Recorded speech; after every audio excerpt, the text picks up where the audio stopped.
السلام علیکم، میں ڈاکٹر حافظ ایس انجم ہوں۔ میرا آج جو موضوع ہے وہ ڈسک سپیس ہے، یعنی مہروں کے درمیان جو خلا پیدا ہو جاتا ہے اس کے موضوع پر میں بات کروں گا۔ یہ 40 سال کے بعد اکثر لوگوں کو یہ بیماری پیدا ہو جاتی ہے، چونکہ وٹامن D3 جسم میں کم ہونے کی وجہ سے ہڈیوں میں جو سوکیڑ پیدا ہو جاتا ہے وہ سب سے زیادہ اس کی وجہ بنتی ہے۔ چونکہ جسم میں وٹامن D3 کی ڈیفیشنسی آ جاتی ہے، اس کی وجہ سے ہڈیوں کا سوکیڑ پیدا ہو کے یہ خلا پیدا ہوتا ہے۔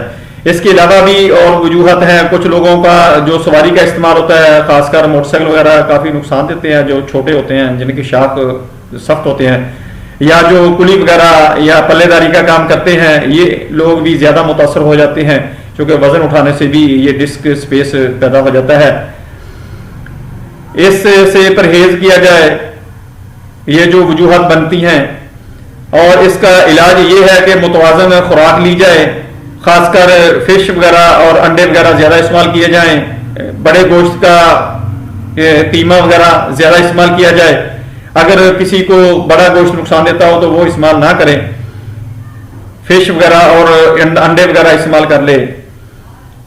اور اس کی دوائی وغیرہ بھی ہے، چونکہ اس کا خلا پیدا ہونے سے کافی پیچیدگی پیدا ہو جاتی ہے، چونکہ اس سے سپائنل کارڈ متاثر ہو کے وہ انفیکٹڈ ہو جاتی ہے۔ اس کے انفیکٹڈ ہونے کی وجہ سے مریض کو کافی تکلیف رہنا شروع ہو جاتی ہے۔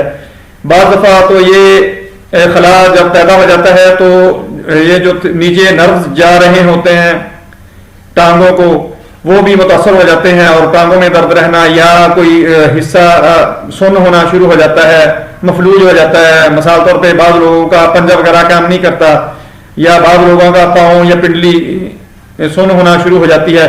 یہ سبھی اس کی وجوہات ہی ہیں۔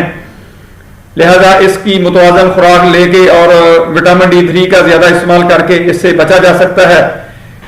میرے پاس ایک مریض حاجی ارشد صاحب آئے جو اس بیماری سے متاثر ہو چکے تھے۔ وہ کنسٹرکشن کے کانٹریکٹر تھے، اس کو کافی تکلیف تھی۔ وہ اتنی زیادہ شدید تکلیف تھی کہ نہ وہ بیٹھ سکتے تھے، نہ کھڑے ہو سکتے تھے، نہ لیٹ سکتے تھے، اور نہ چل سکتے تھے۔ وہ ڈاکٹر نے ان کو سجیسٹ کیا تھا کہ آپ کا اس کا آپریشن کیا جائے گا اور 6 ماہ تک آپ کو ریسٹ کرنا پڑے گا، 1.5 لاکھ روپے آپ کا خرچہ آئے گا۔ لیکن اس چیز کی گارنٹی نہیں ہوگی، چونکہ یہ 2-3 ڈاکٹروں کا کام ہوتا ہے۔ یہ نیورو سرجن جو ہوتا ہے اس کا، اور آرتھوپیڈک، یہ دونوں مل کے آپریشن کرتے ہیں۔ لیکن بعض مریض اس میں کو سروائیو کرتے ہیں، بہتری آ جاتی ہے، لیکن اس کی ریشو بہت کم ہوتی ہے۔